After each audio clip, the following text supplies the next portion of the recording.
আমরা তো জুলাই জাতীয় সনদকে অস্বীকার করি না। জুলাই জাতীয় সনদের প্রত্যেকটা শব্দকে অক্ষরকে আমরা ধারণ করি এবং আমরা সেটা প্রতিশ্রুতি দিয়েছি, জাতির কাছে অঙ্গীকারাবদ্ধ হয়েছি, আমরা সেটা বাস্তবায়ন করব। যাদেরকে জবরদস্তিমূলক শপথ পড়ানো হলো, যিনি জবরদস্তিমূলক শপথ পড়ালেন, সেটা সংবিধান রক্ষণ হয়েছে কিনা অবশ্যই সুপ্রিম কোর্টের দেখার দায়িত্ব পর্যন্ত এসেছি এবং সংবিধান মেনে চলছি এবং সামনেও সংবিধান মেনে চলার আকাঙ্ক্ষা। কিন্তু আমাদের বক্তব্য ছিল, যদি গণভোটের রায়কে আমরা সম্মান দিতে চাই, জাতীয় সংসদে আগে যেতে হবে, সেখানে আলাপ আলোচনা করতে হবে, আইন প্রণয়ন করতে হবে, সংবিধানে সেটা অন্তর্ভুক্ত করতে হবে।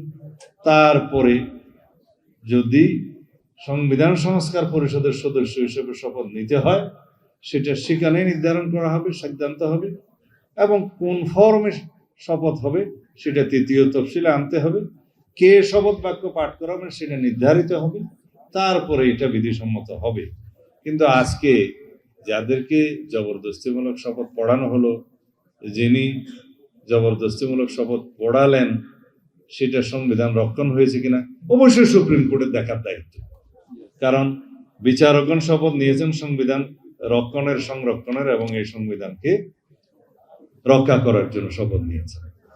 আপনারা তো কেউ সংবিধান রক্ষণের জন্য শপথ নেন নাই, আইনজীবী বৃন্দ তারা নিয়েছেন। সুতরাং সেই প্রশ্নটা আদালতে উঠেছে। আমাদের বক্তব্য অন্য জায়গায়। আমরা তো জুলাই জাতীয় সনদকে অস্বীকার করি না।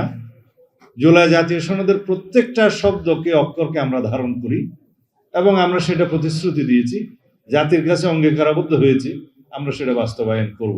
এমনকি সেই প্রতিশ্রুতির বাইরেও আমাদের নির্বাচনী ইশতেহার অনুসারে বিএনপি যে সমস্ত ইশতেহার প্রণয়ন করে জনগণের ম্যান্ডেট লাভ করেছে, সেই সমস্ত ইশতেহারেও যা কিছু আছে তা আমরা বাস্তবায়ন করব।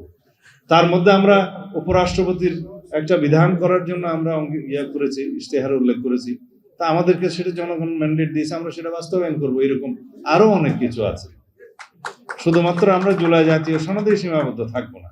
আমরা ইশতেহার উল্লেখপূর্বক যে সমস্ত বিষয়ে জনগণের ম্যান্ডেট প্রাপ্ত হয়েছে সকল কিছু আমরা অঙ্গীকারাবদ্ধ, আমাদের প্রতিশ্রুতি আছে, আমরা সেটা বাস্তবায়ন করব। সুতরাং এখানে মিস ইন্টারপ্রিট করার কোনো সুযোগ নাই।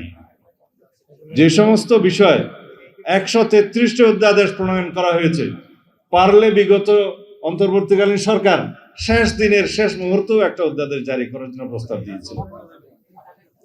এই সরকার ছিল অন্তর্বর্তী সরকার, একটা অধ্যাদেশ জারি করার সরকার। 133টা অধ্যাদেশ জারি করেছে। সংবিধানের বাধ্যবাধকতা আছে, যেদিন জাতীয় সংসদ বসবে ইনশাআল্লাহ আগামী 12 তারিখে প্রথম সেশনেই আমরা সাংবিধানিকভাবে এই 133টি অধ্যাদেশ উপস্থাপন করতে বাধ্য। কিন্তু সেই 133টি অধ্যাদেশের কোনটা কিভাবে গৃহীত হবে, কোনটা রেটিফিকেশন কিভাবে হবে, কোনটা সংশোধনী সহ হবে কিনা, কোনটা ল্যাপস হয়ে যাবে, কোনটা অ্যাজ ইট ইজ অ্যাপ্রুভ করা হবে, সেটা জাতীয় সংসদের ইখতিয়ার, সেটা তখন দেখা যাবে। কিন্তু আপনারা সবাই জানেন ওর বাইরে আরো একটি আদেশ জারি করা হয়েছে। সেই আদেশটার নাম হলো জুলাই জাতীয় সনদ উইদিন ব্র্যাকেট সংবিধান সংস্কার বাস্তবায়ন আদেশ। ইহা কি মেসকুলিন না ফ্যামিলিন নাকি কমন জেন্ডার আমি জানি না, একজন বুঝে তালে দিছে। কারণ বাংলাদেশের সংবিধান গৃহীত হওয়ার আগে আদেশ জারির একটা এখতিয়ার ছিল, যার ভিত্তি ছিল স্বাধীনতার ঘোষণাপত্র। এবং তার পরে এই স্বাধীনতা ঘোষণাপত্র যারা প্রণয়ন করেছেন তারা এই ভূখণ্ডের জন্য নির্বাচিত প্রতিনিধি ছিলেন। তারা কেন্দ্রীয় সংসদ সদস্য, মানে পার্লামেন্ট মেম্বার এবং লেজিসলেটিভ অ্যাসেম্বলির মেম্বার ছিলেন এই ভূখণ্ডের প্রাদেশিক সংসদের। সবাই মিলে গণপরিষদ হিসেবে তাদেরকে গঠন করলেন এবং তারা জনগণের পক্ষে স্বাধীনতার ঘোষণাপত্র অ্যাপ্রুভ করলেন। রাষ্ট্রপতি নির্বাচন মানে মনোনীত করলেন, রাষ্ট্রপতিকে ক্ষমতা দিলেন, তার ক্ষমতা অনুসারে তিনি সশস্ত্র বাহিনীর প্রধান হলেন, আইন প্রণয়নের ক্ষমতা দিলেন এবং রাষ্ট্রের অন্যান্য সকল এক্সিকিউটিভ কর্মের জন্য তাকে তারা ক্ষমতা দিলেন। তার অনুপস্থিতি উপরাষ্ট্রপতিকে তারা দায়িত্ব দিলেন। তার উপর ভিত্তি করে রাষ্ট্রপতি আদেশ জারি করলেন। মরহুম শেখ মুজিবুর রহমান যেদিন স্বাধীন বাংলাদেশে প্রত্যাবর্তন করলেন, তারপরেও আদেশ জারি হয়েছে এবং তিনি প্রেসিডেন্ট অর্ডার দিয়ে রাষ্ট্র পরিচালনা করেছেন।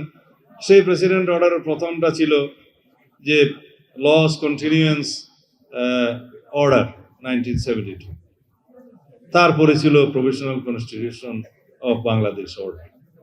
এইভাবে সমস্ত অর্ডারগুলো করতে করতে যেদিন সংবিধান গৃহীত হলো, সেই সংবিধানের পরে 1973 সালে যেদিন জাতীয় সংসদের নির্বাচন অনুষ্ঠিত হলো, সেই জাতীয় সংসদ সেশনে বসলো। সেই সেশনে বসার পরে মুলতবি হলো, তারপরে অর্ডিন্যান্স জারির ক্ষমতা পেল রাষ্ট্রপতি। তার আগ পর্যন্ত তো অর্ডার করে দিয়েছে।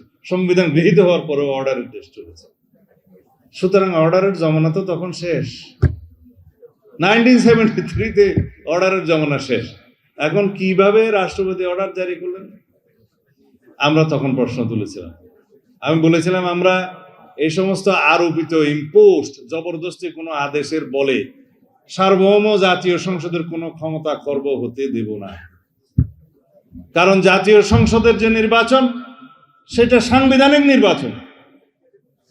প্রধান নির্বাচন কমিশনার এবং অন্যান্য নির্বাচন কমিশনারদের নির্বাচন কমিশনের এখতিয়ার হলো দুইটা, একটা রাষ্ট্রপতির নির্বাচন, একটা জাতীয় সংসদের নির্বাচন। সুতরাং সাংবিধানিকভাবে সেই নির্বাচন অনুষ্ঠিত হয়েছে। সেই নির্বাচনে আর্টিকেল 7 অনুসারে যে জনগণের, যে রাষ্ট্রের সমস্ত ক্ষমতার মালিক সেই জনগণ, সার্বভৌম ক্ষমতা তাদেরকে তাদের ম্যান্ডেটের মাধ্যমে নির্বাচিত করেছে।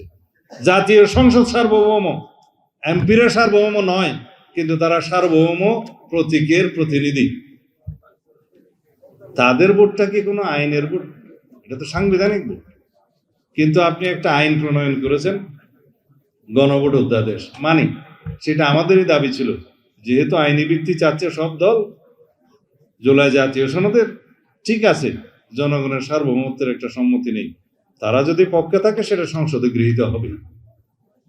সুতরাং এই গণভোটের ভিত্তিতে যেই ভোট, গণভোট, সেটা আইনের ভোট, সাংবিধানিক ক্ষমতার বাইরে। তো আইনের ভিত্তিতে যে ভোট, তার মর্যাদা হচ্ছে সাংবিধানিক ভোটের পরে। সুতরাং আগে সংসদে আসেন, তারপর আইনের ভিত্তিতে যে গণভোটের ম্যান্ডেট হয়েছে সেটার মূল্যায়ন আমরা করব, সম্মান ওখানে করব। কিন্তু যতটুকু রাজনৈতিক সমঝোতার দলিল হিসাবে জুলাই জাতীয় সনদে স্বাক্ষরিত হয়েছে, গৃহীত হয়েছে ঐক্যমতের ভিত্তিতে। কিন্তু জবরদস্তি আপনারা বাহাসে না পেরে, ঐক্যমত্য কমিশনে জবরদস্তি করতে না পেরে আমাদের উপরে একটা আদেশ জারি করে দিলেন। তথাকথিত সেই আদেশে বললেন, এই আদেশে বলা হচ্ছে 100 সিটের উচ্চকক্ষ হবে, এই আদেশে বলা হচ্ছে সেই উচ্চকক্ষের সংবিধানের সংশোধনে নিয়ে যেতে হবে এবং সেটা ভোটের অনুপাতে হবে। সেই সমঝোতা আমাদের হয়নি। জবরদস্তিমূলক মার্শাল্লোর মতো কোনো আইন জারি করে দিবেন, তাও আইন না। বললাম তো, স্কুল অ্যান্ড ফ্যামিলির কিছুই না, মাঝামাঝি সেই আদেশের উপর জনগণের উপরে আপনি ভোট দিতে বলবেন। সেই অধ্যাদেশটা আমার পড়তে লাগছে 3.5 ঘন্টা। সেই জনগণ সেটা ভরে গণভোট দিছে, কি আপনাদের বিশ্বাস হয়? কিন্তু তারা বলছে জনগণ রায় দিয়েছে, এখন এটা বাস্তবায়ন করতে হবে। ঠিক আছে, সে গণভোটের রায় বাস্তবায়ন কিভাবে করতে হবে সেটা জাতীয় সংসদে বসে আমরা আলাপ করব। তার ভিত্তিতে আমরা সংবিধান সংশোধন করব। এরপরে যদি সবাই সম্মত হয়, গৃহীত হয়, তখন সংবিধান সংস্কার পরিষদের সদস্য হিসেবে আপনারা শপথ নিছেন, যদি অনুমোদিত হয় তখন আমরাও নেব। আর সংবিধান সংশোধন এই সংস্কার পরিষদের সদস্য হিসেবে করলে হবে, আর না হলে কি হবে না? সংবিধান সংশোধন হবে, জাতীয় সংসদের এখতিয়ার, আইন প্রণয়ন হবে জাতীয় সংসদের এখতিয়ার, এবং সেই হিসাবে যদি সংবিধানে সবকিছু ধারণ করা হয়, তখন সেটা আমাদের ম্যান্ডেটরি হবে, আমাদের জন্য মান্য করা ফরজ হবে, এবং জনরায় অনুসারে যা কিছুই বাস্তবায়ন সেটা তখন দেখা যাবে।